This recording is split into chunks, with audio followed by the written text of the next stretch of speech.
Welcome back to another episode of Just Putting Around, your go-to for everything wrestling straight from the land down under. I'm your host, Reese Williams, and today we're diving headfirst into the biggest party of the summer, WWE SummerSlam, happening over 2 massive nights. And yes, I've got all the match predictions you need to impress your mates or win a group chat debate. So, pull up a chair, grab a drink, and let's dive in. Alright, so here's a rundown. SummerSlam 2025 is going down at MetLife Stadium in New Jersey. But for us Aussies, you'll be catching the action across Sunday, August 3rd at 8am Eastern Standard Time and Monday, August 4th at 8am Australian Eastern Time. It'll be on Netflix here in Australia, so make sure you got all your subscriptions up to date, or check your local providers to see where it is wherever you're watching from. Cardi B's hosting. Yep, you heard that right. And WWE is officially turning SummerSlam into WrestleMania 2.0 with this 2-night format. Let's crack into night 1, airing 8am this Sunday for us Aussies. Match 1, we got Sami Zayn versus Karrion Kross. Prediction, I got Sami Zayn winning here. Classic underdog story, and WWE loves making him fight from underneath. This has been a pretty interesting story. If Sami wins, then they'll be done. If Karrion Kross wins, Sami Zayn has said that he'll say whatever it is that Karrion wants him to say. Next up, we got the women's tag title match. Raquel Rodriguez and Roxanne Perez versus the only likely team of Charlotte Flair and Alexa Bliss. Charlotte and Alexa have been teaming for the last month or two. It's been rather interesting. It's a team of convenience rather than a team of friendship. My prediction is that Charlotte and Alexa walk out with the gold and got to stack the belts and names that the crowd knows.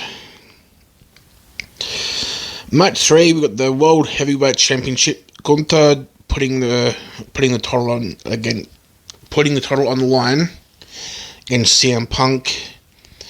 This has been CM Punk's finally back in the main event scene. Is great to see.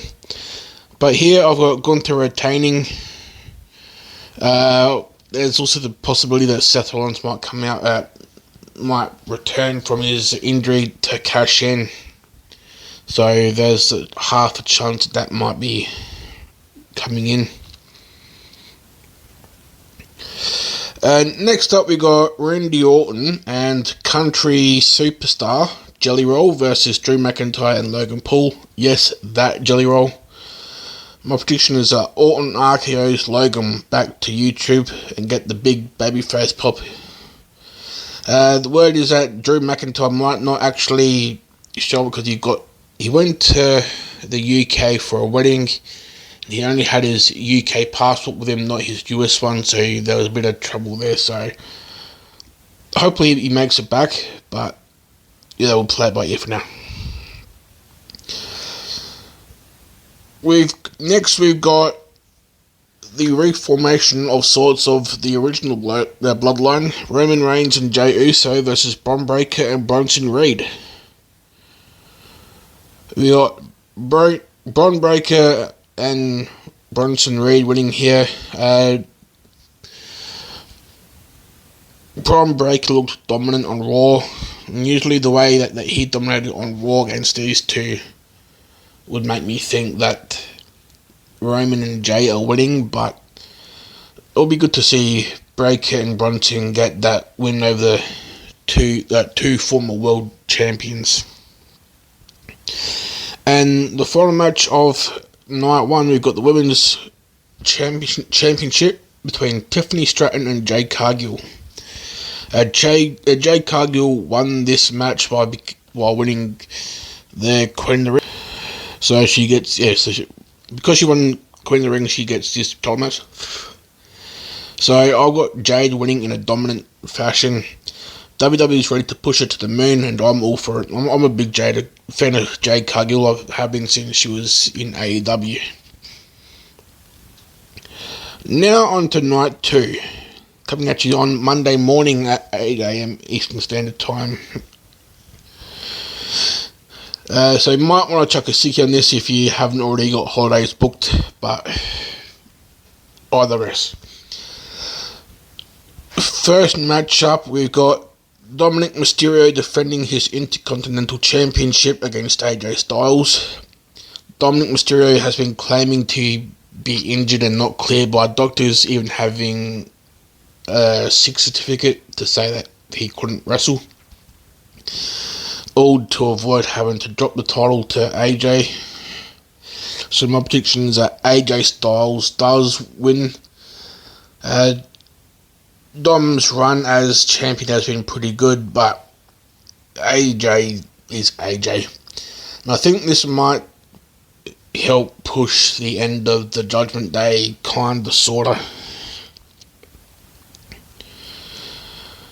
So that'll be interesting to see how that goes.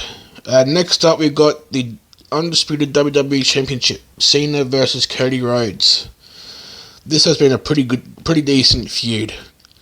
I've got Cody winning and Cena passing the torch. They've kind of teased a bit of a double turn in this match, so maybe we could see Cody turning heel and Cena turning face in this. Maybe. Next up, we got the US Championship inside a steel cage. Solo Sikoa versus Jacob Fatu. Jacob Fatu said he's happy to be locked up inside a steel cage because he gets to end Solo. So I've got Jacob Fatu regaining the United States Championship in what should be a brutal match, but I still see the MFT interfering somehow. Not sure how, but I see them trying to interfere.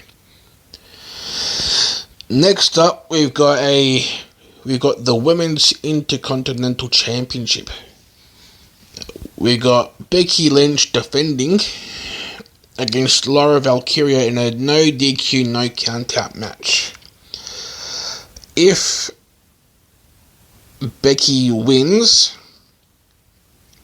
then Lyra can't challenge Becky for the IC title for as long as she's champion.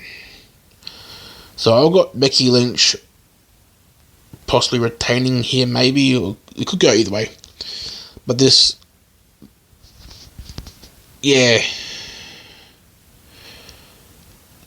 I've got Becky retaining here. She'll hold on to the title for a little while, and maybe drop it to Bayley at the next pay-per-view, maybe. Next up, we've got a 6-way TLC match for the WWE Tag Team Championships. We've got the Wyatt Six, who's being represented by Dexter Lumis and Joe Gacy, defending against Andrade and Rey Fenix, DIY, Fraxium, which is Axiom and Nathan Frazier, Motor City Machine Guns, and the Street Profits. This is going to be a mess, total chaos in the best possible way. I've got DIY winning this because they've been pushing to make the tag team division good again, blaming everyone else for ruining it by letting the Wyatt Six win. So yeah, they've got the DIY winning here. In the final match of the night, we've got the Women's World Title match. Naomi versus Rhea Ripley versus Io Sky. Naomi had cashed in her Money in the Bank at the last pay-per-view to win the world title. She put herself into the women's title match, turning it into a triple threat. I've got Rhea Ripley winning here, and Naomi will look good. Io Sky will fly around like a maniac, but yeah, Rhea will win. So final call: Cena drops the title and Cody steps up. Breaker teases dominance. Jade and Rhea run the women's division, and DIY get the flowers. This is WWE making up for WrestleMania 41's slight missteps. It's looking like one of the best SummerSlams we've had in years. Who are your picks? Let me know on the socials, or hit up the comments on YouTube. And if you want to hear me fantasy book Cena versus Cody from start to finish, leave that in the comments. If not, then I'll just go back to doing whatever. And that's all from me on Just Putting Around. Don't forget to like, sub, share, and all that jazz. Whether you're Team Cody, Ride or Die for Ripley, or just here for the chaos, SummerSlam is about to deliver. I'll catch you up to the bell. Stay safe, stay loud, and keep putting around.